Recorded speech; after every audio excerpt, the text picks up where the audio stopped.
Vinaka, and a warm welcome to our live radio talkback show on Gold FM. This is Speak Your Mind. We have guests every week, and we thank you a lot for your company. Today, we've got, from a youth group. This is CEASY, Creating Environment, Advocacy, and Social Empowerment for Youth.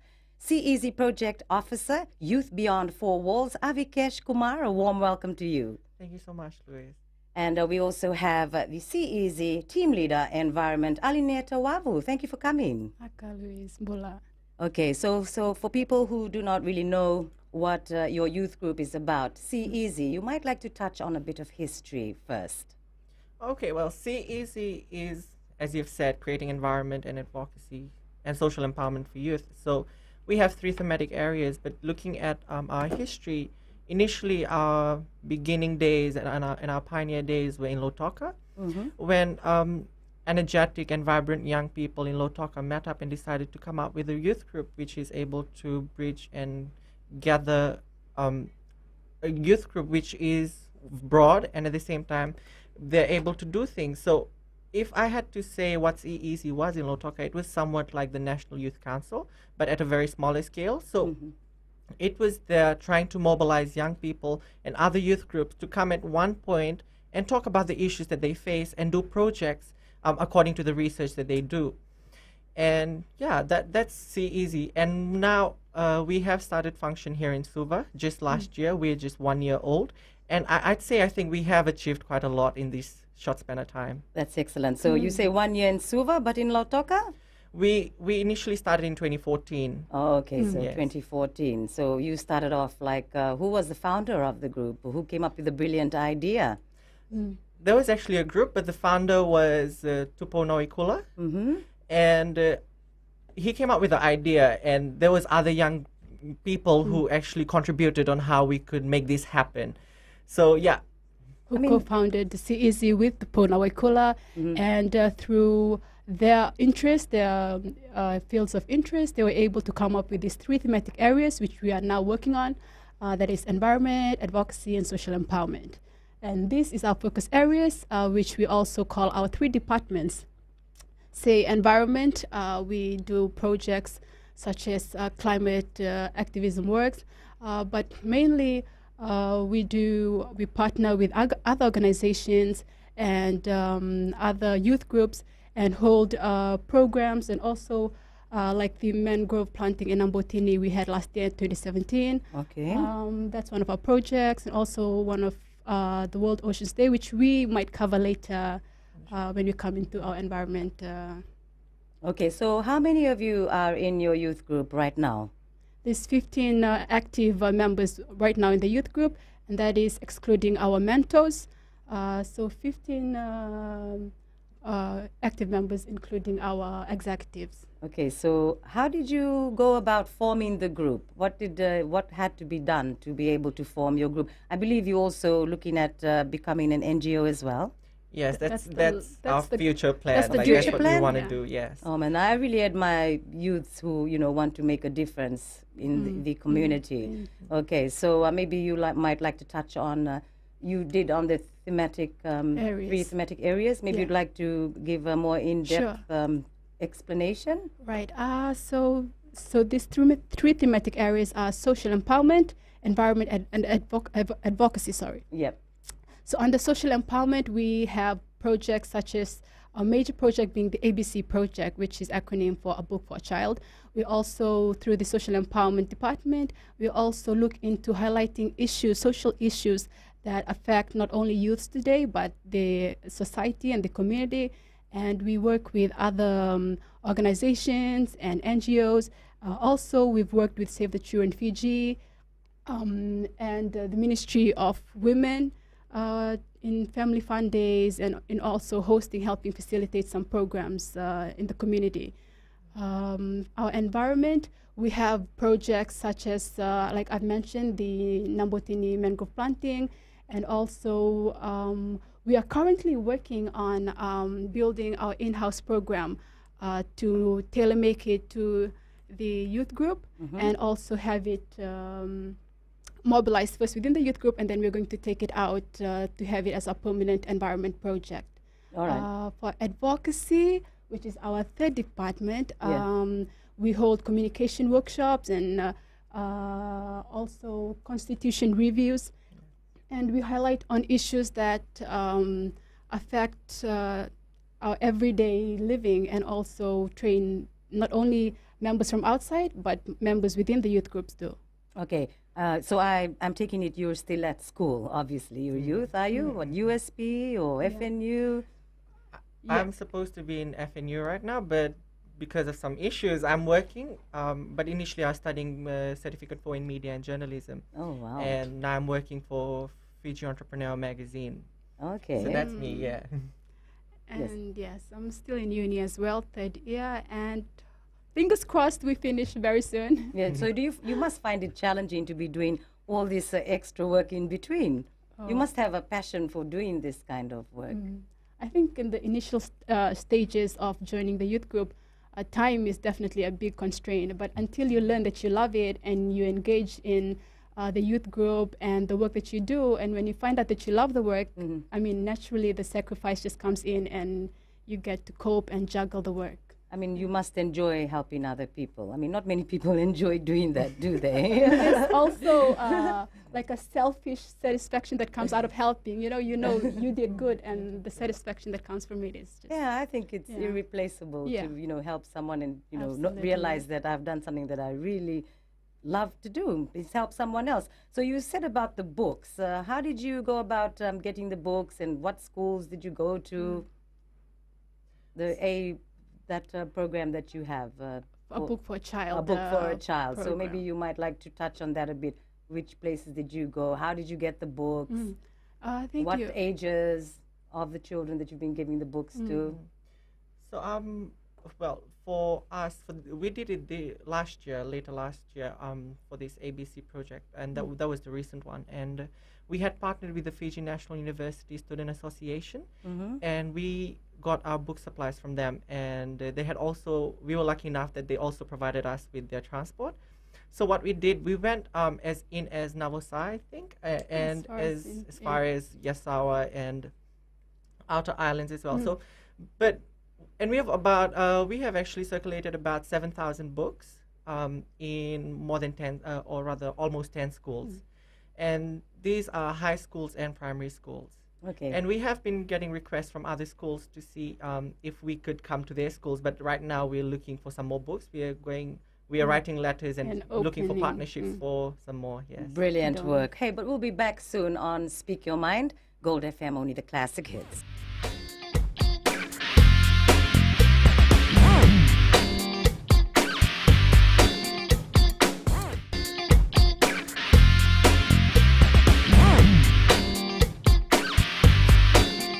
Speak Your Mind on Gold FM, only the classic hits. This is your only classic hits station in the country, and thank you a lot for your company. Our guest in the studio today, we have from the youth group, See Easy, and he's the project officer, Youth Beyond Four Walls, Avikesh Kumar, and also See Easy team leader, Environment, Alinieta Wavu. So we left off about a book for a child. I find this very interesting, but why did you think of this idea, the importance of a book of a child, a book for a child? Thank you, Louise. The youth group also places a huge emphasis on improving the literacy rate in Fiji.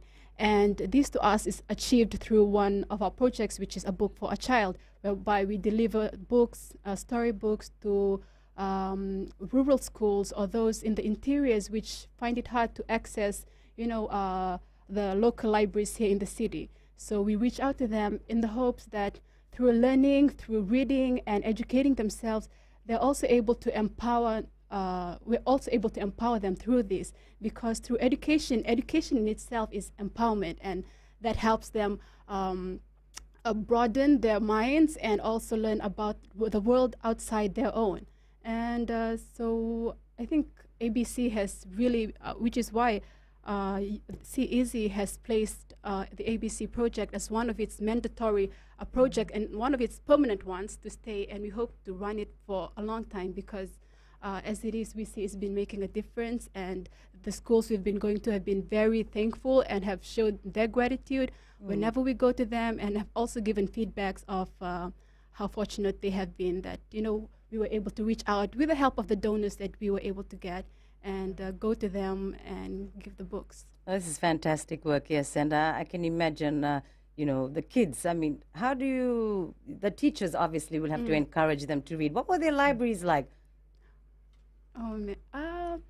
Some, I mean, we really can't name schools, Yeah. but the libraries, I think these were shelves just tagged on with some books from years ago, and it was quite touching to see that when we brought it, the looks on the kids' faces and the teachers, just how grateful they were, and the eyes, you could just see that they were so happy. They started opening books and tearing the curtains apart, and just knowing that, we were able to be a channel of hope and bring them this is just amazing, and that in itself is a form of repayment to us Yes. with the work that we do.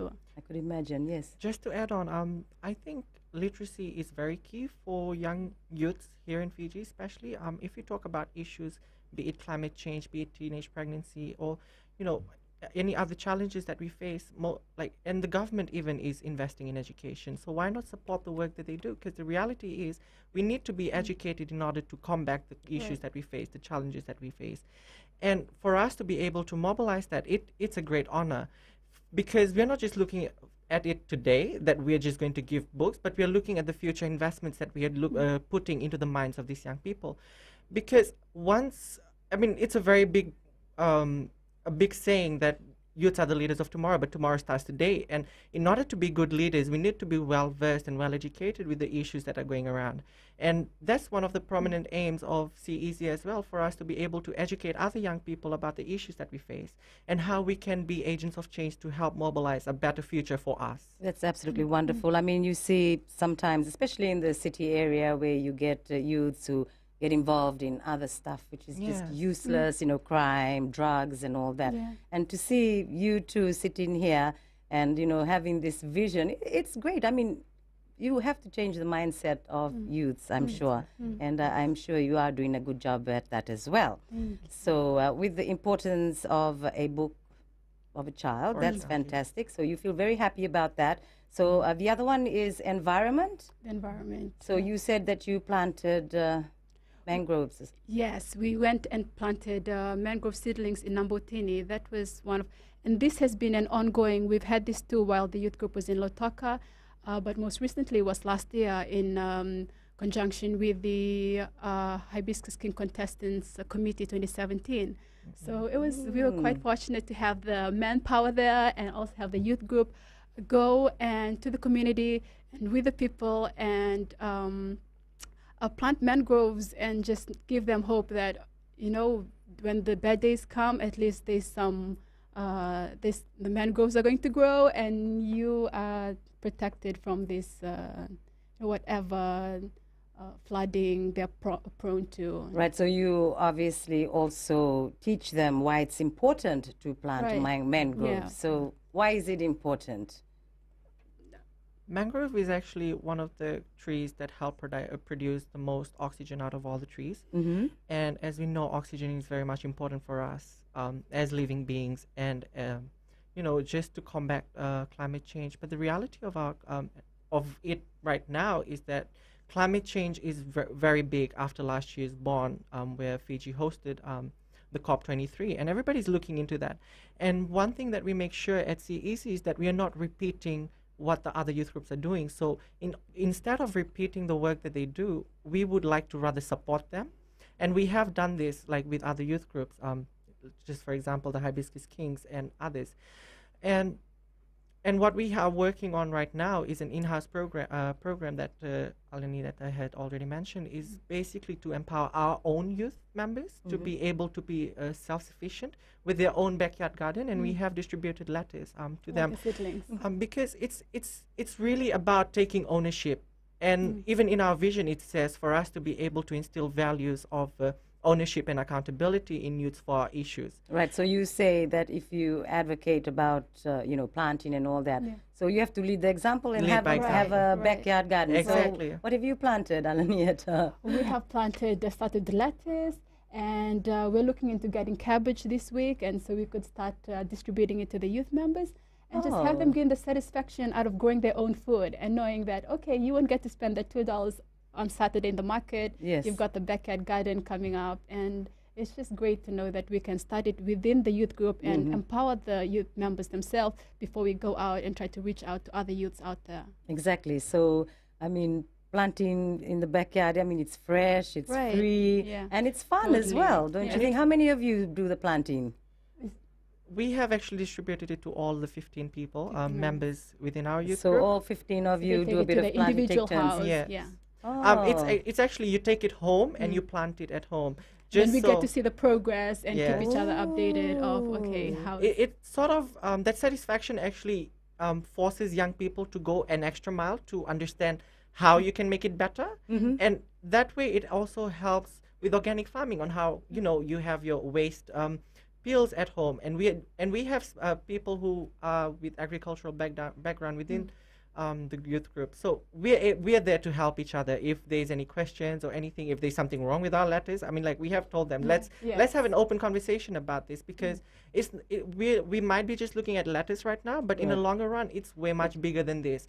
We're building skills of people with these small things that we do. Well, that's how it all begins. You got to start, simple and then Yes. grow. I mean, that's the main thing. But anyway, we'll be back soon on Speak Your Mind, Gold FM, only the classic hits.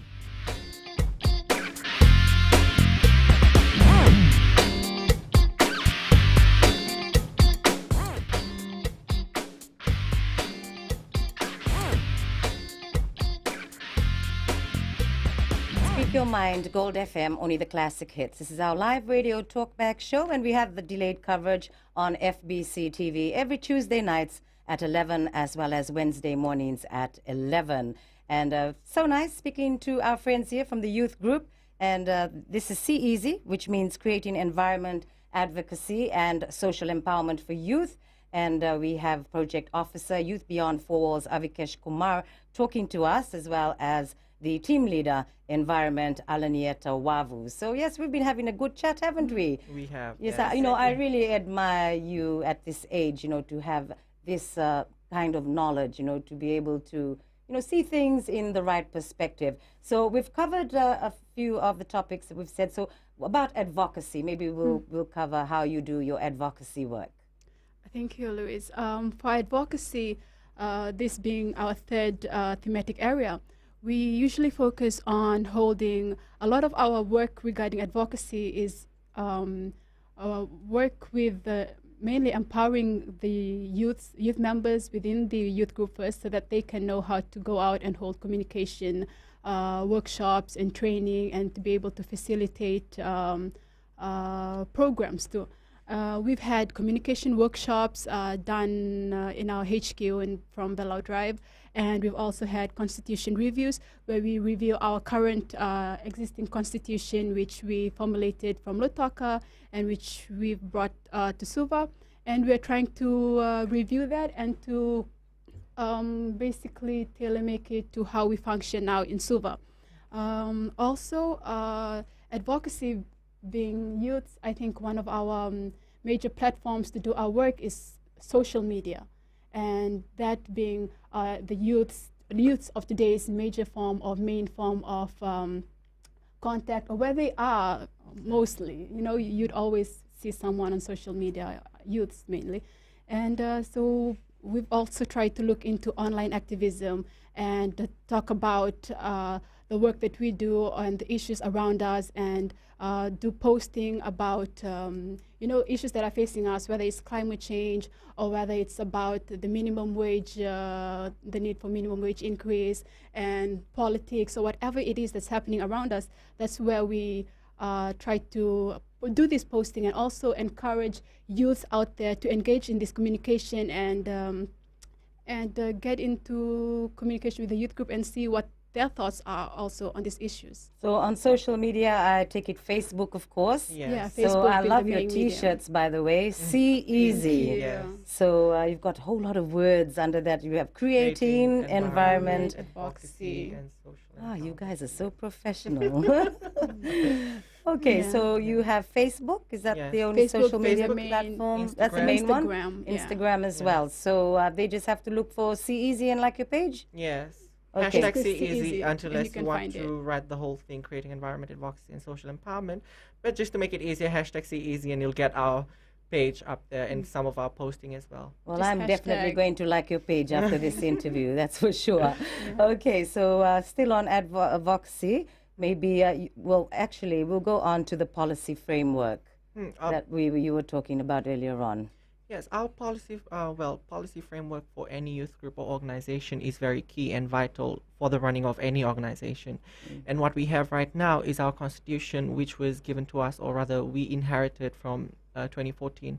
And we are actually in process of basically redoing it, not really redoing it, but amending it, because we need to make it more relevant. And some of the things that our constitution highlights is the office bearers' responsibilities, our financial policies that need to be incorporated with our media policy, just so there's less, or rather more accountability mechanisms, because within our constitution we have our values that the key values that we want, which is accountability, transparency, inclusivity, and diversity. And because if we have a stronger policy framework that would define our group, it will actually strengthen the way we function and the accountability mechanism. Because when we talk about youth groups or organization, you need to take people into account. You need to have accountability mechanisms, and one of it is our minutes. We have minutes after every meetings, and we have our meetings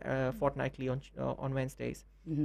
So after the Wednesday meeting, what our secretary does is, after circulating the minutes, they also circulate minutes resolutions, which is basically the task that we have and who's accountable for it. So come next meeting, we know for sure who's supposed to do what. And I think this is not just for our youth group, but we are training our members, so when they go out in the field and they start working, they have that sense of accountability. So we are basically training our own youth members who are within the group. So yes, we have a policy framework. We need to amend it, and we are amending it, and we will make it better. Excellent. Yes. Wow, you guys, when I'm talking to you, I'm thinking of you as future politicians. I mean, well, anyway, that's really good. So that's a policy framework. What about inviting youth to join your group? Do you encourage more youth members? We usually do yearly recruitment. Right now, with our 15 active members, we've kept it to 15 because most of our projects are scheduled, and we want these members to be present all throughout and to be just as active as they were when they entered on first day.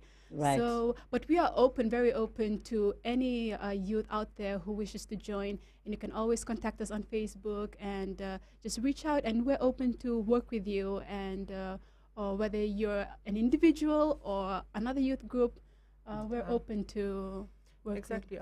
We welcome young people within our youth group, but we have activities going on. We have workshops and trainings, and we do get invited to workshops and trainings. And what we like to do is, if there are new members, we try and send them to these trainings just so they can have a feel of how it's happening. But we wouldn't really give them the ability to facilitate any of CEZ activities. But what we do is, first of all, train them on how CEZ works and what are our key values and what we really want, so they are well versed and on the same page as us. But we will be really glad if young people joined us, because the reality of it, once you join a youth group, you just don't join a youth group, you join a family. And I think it's very evident within our CEZ youth group that we are more than just youth group. We are able to talk about issues that we face in our lives. We are able to conclude to solutions of our issues. We are able to talk about things that we are not able to talk about with family and friends, So it provides way much more than just a group where you have to come and do activities. It enhances young people's knowledge, capabilities, and skills. So, I mean, I wish young people were actually really into this and joined youth group, not only CEZ, but really any youth group that does advocacy work. Or they could even form one themselves, Exactly. Yes. Anyway, we'll be back soon on Speak Your Mind, Gold FM. Only the classic hits.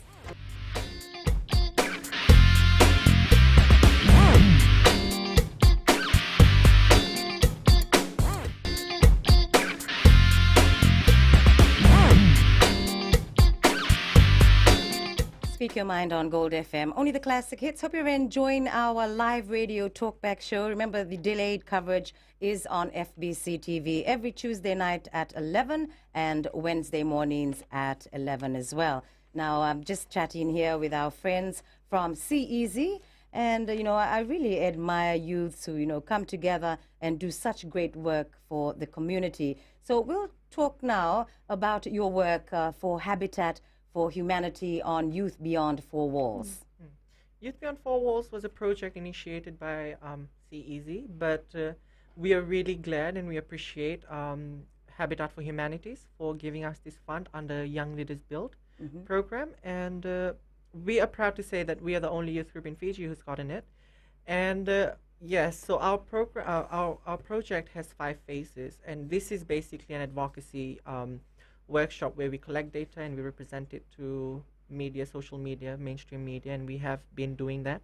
But apart from that, the three most important phases that we had was phase 2, which was actually going out into the communities, and we had gone out to Wailea and Vendongo to collect data, and we had compiled a questionnaire and as well as interview questions for the people residing in these settlements. So these are squatter areas. These are squatter, yes, informal settlements. Yeah.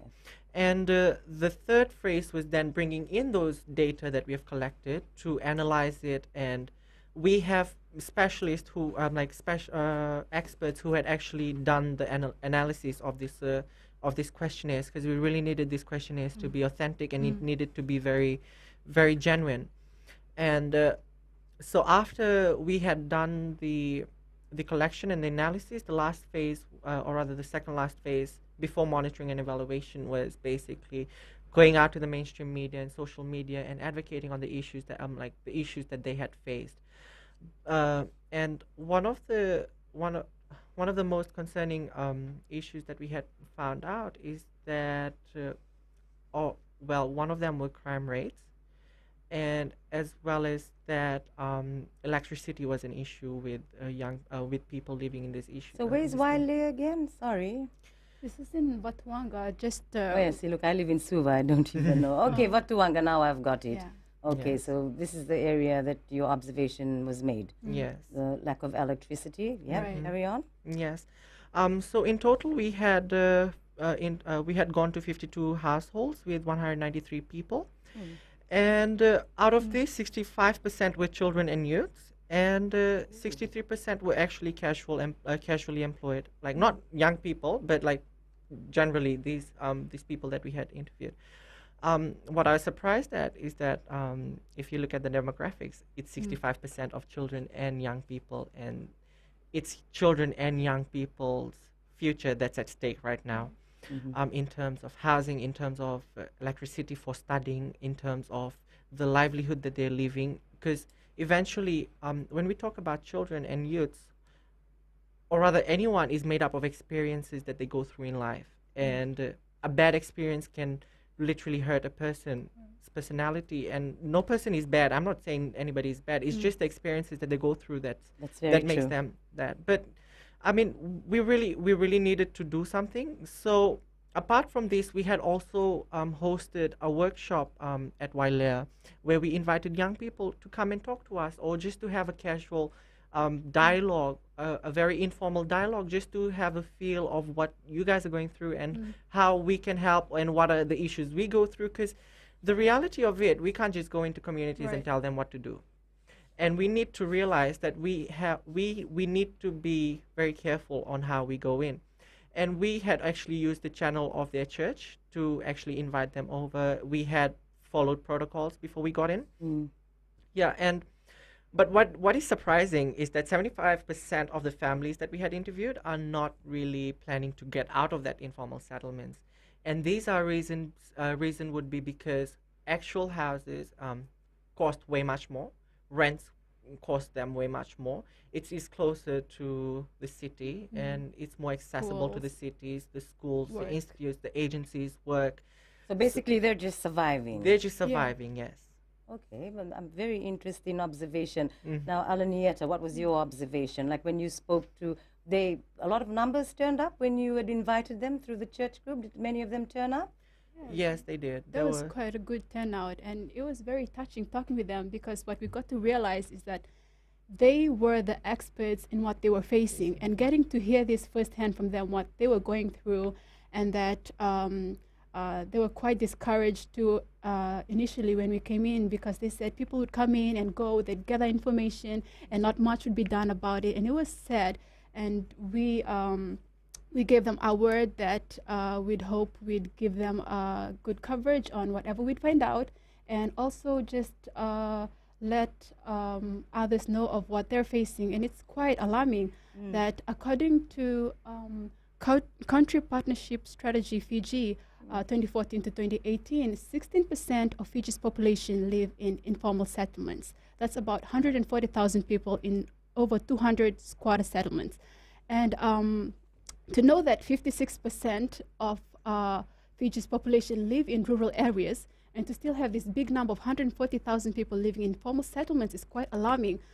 We are here living in good facilities, accessing good electricity, water, and here are our neighboring communities facing this, having to live through substandard bathing and toilet and bathroom facilities, and face sewer problems and be in constant threat of flooding.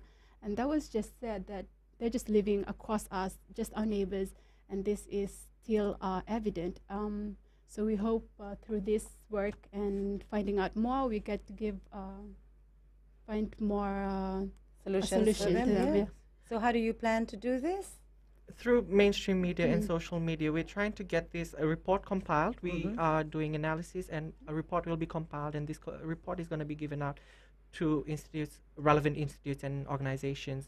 For example, Habitat for Humanity, probably Ministry of Housing, Right. local government. So we are planning to do that. And today in itself is an advocacy for to get out the realities of life to the Right. people, to the general public. And I think one of the most important initiative, or rather one of the most important ideas of having this fund sort of sorted out for this sort of activities, advocacy activities, was basically to get young people to realize the realities that are out there. And it helps them to make better decisions today, because we want to secure a future which is good, which is Yes. beautiful. Right. And we Yes. need to realize it after we actually see the realities that are out there that we don't want to be there. Yes, we need to see the reality always. For Gold FM on Speak Your Mind, we'll be back shortly.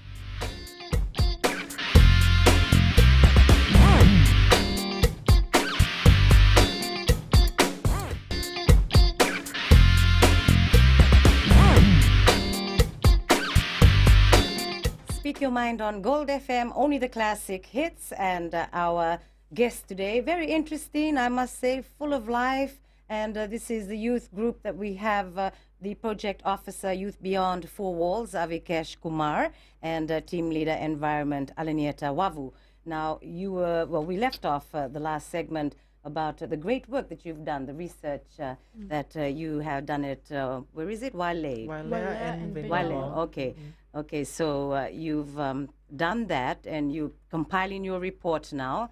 So is there anything else you'd like to finish off with what you've been doing there? I think in just mobilizing or carrying out this project with Habitat for Humanity, what we also got to realize is that youths are to take charge today, and we are to get in front and be at the forefront of all this decision making that's happening in our country, in our communities, in our societies, schools, or wherever you are. I think youth just need to step up, and we need to be responsible and be accountable for what is happening. And even according to our latest 2017 census, about 70% of Fiji's population are under 40 years of age. And that is interesting to note, and I think it's just right that youths need to stand up and start being a voice for their own selves and for the generation which is yet to come. Because as much as the senior generation offer so much on the table and their experience and their expertise, youths need to come in and work in collaboration with them and bring in these ideas, and so we can be able to come up with solutions which are not only relevant but are also suitable for today's time and age. Wow, fantastic. Just to add on, the project that we're doing, Youth Beyond Four Walls, for me personally, I don't want to finish it here. With the relationship that we have built with Wailea and Vendongo, we will continue the relationship that we have built. We will be going back and asking if we want to do any youth empowerment workshops or trainings, because the reality is that CEZ is a self-funded youth group. We do fundraisers and other things to basically help out with the work that we do. And Habitat for Humanity is the first grant that we have gotten here in Suva. So we really can't help anybody financially because we need to start helping ourselves. And within the pipeline, we have a social enterprise that we want to do. But really, we really need to go back to Wailea and Vendongo and other informal settlements to talk to the young people and tell them the reality that, you know, if you have issues, we are here. Let's talk about it and let's find a way we can actually find a solution to it. Exactly. I mean, they don't have to be like that all their life. Like you said, Exactly. education is empowerment. Right. Yes. So, I mean, we've got, you know, school fees free, you know, as long as they can keep going to school and have a vision of making a better future for themselves. Exactly. 'Cause I mean, you can, or, you know, you can inspire them. yes, Yeah. exactly. And there are so many other young advocates, youth activists out there that advocate for the issue that they're passionate about. Why not link these communities with them so they can bring their workshops, their trainings into these communities just to empower these young people, Yes. just to bring out that sense of, you know, that they are something as well and they can be something way bigger.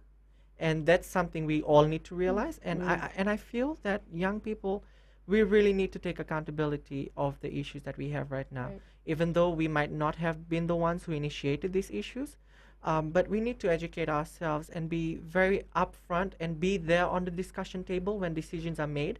Because if we talk about issues that regard us, we need to be there to make a decision, to be part of the decision-making process, to be able to contribute the youth voice. Right. And which is very paramount, actually, because while you say that young leaders are, youths are the leaders of tomorrow, are we going to wait for tomorrow to empower them? Are we going to wait for tomorrow for us to be actually recognized? Because there was also a saying that was going up that, you know, we should give the youths the voice, give young people the voice. But what good is that voice if people are not really willing to listen to it?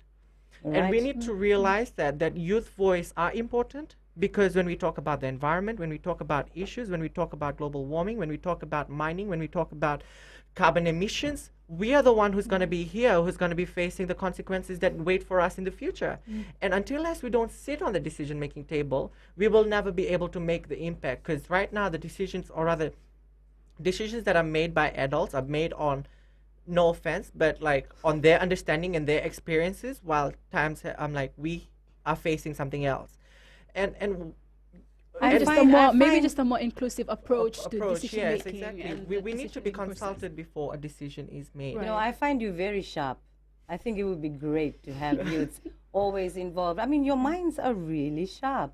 I mean, you actually go and do the dirty work, don't you? Yes, you do. Yep. And one thing that we need to realize is that, like, from the past till now, we have so much other issues as young people that we face. We have education that we need to deal with. We have friends that we need to deal with. We have finances that we need to deal with. We have cyberbullying that we need to deal with. We have sexual harassment that we need to deal with. And when we talk about sexual harassment, we have to be careful with our families as well. So I'm like, we need to empower young people to voice out, first of all, to be able to speak their mind, as we are here today. Speak their mind. Exactly, Right. speak their mind. And the other thing that we as young people are usually concerned about is victimism, being victimized for voicing out. And I think it is a culture that we have been able to build on, because we are not able to really talk to our leaders. We're supposed to respect them. We're not really allowed to take accountability of them. Or for that matter, we don't want to get into trouble. But it's way much more than that, because times have changed, issues have evolved, and Right. it's to a new level right now. And we are the one taking the full blast of it. And we really need to, because right now, I mean, if young people come up to me and tell me, how do you find time to do all this?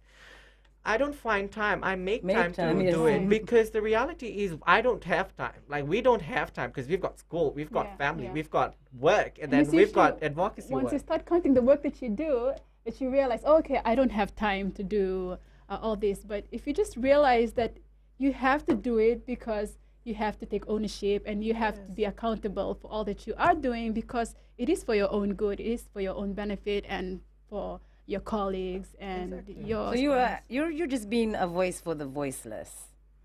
Yeah, I mean, Maybe. Yes. some Yes. parts of the Yes. work that you do. But what I would really love is that those people who classify themselves as voiceless, for them to be able to for them themselves to voice out, because when we start becoming the voice of the voiceless, we are talking about things that we think they are Right. facing. But then you do your homework. You go and Before we do, actually yes. you do your research. You find out what they feel. Yeah. I mean, you're doing the groundwork, The and work, I mean, yes. continue to do the great work. But unfortunately, Okay. Speak Your Mind has come to an end. I know we could go on and on and on, but you're doing brilliant work. Thank you very much. And this is, well, of course, I'm talking to Youth Beyond Four Walls, Avikesh Kumar, who is the CEZ Project Officer and Team Leader Environment. Alinieta Wavu Vinakavakalevu. Thank you so much, Louise. Good luck. On Speak Your Mind, Gold FM, only the classic hits. We'll have more for you next week, and we hope you enjoyed the program.